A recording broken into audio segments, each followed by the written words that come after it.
भौतिक चीजों में इतने सारे प्रयोजन, मटेरियल थिंग है जो सुख कर लगते हैं, उसे छोड़कर भक्ति में क्यों लगे?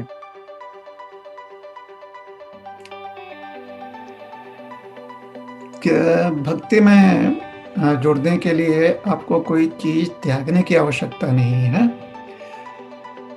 जो भी आपके पास अभी व्यवस्था है या जो भी आपके पास सामग्री हैं, जो भी रिसोर्सेज हैं या जो भी कार्य में आप संलग्न हैं, अगर वह भक्ति कार्य के लिए अनुकूल है तो उसे त्यागने की आवश्यकता नहीं है। किंतु अगर वह भक्ति में प्रगत होने के लिए प्रतिकूल हैं तो फिर आपको विचार करना पड़ेगा कि आप उनमें जुड़ना चाहते हैं, उन कार्यों में जो भक्ति के लिए प्रतिकूल हैं।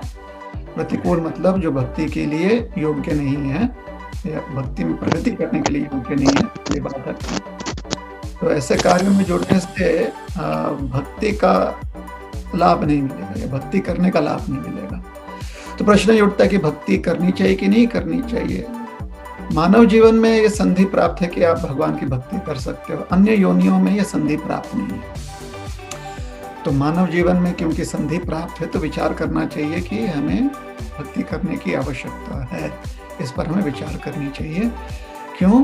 क्योंकि जब भगवान की भक्ति हम करते हैं तो भगवान के बारे में हमें ज्ञान मिलता है, भगवान को हम और समझने का और साक्षात्कार करने का प्रयास करते हैं और स्वयं के भी अस्तित्व पर हम चिंतन करते हैं।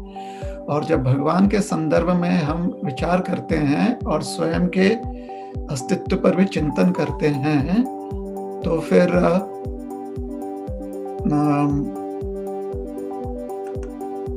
हमें ज्ञात यह होता है कि जन्म, मृत्यु, जरा और व्याधि ये जो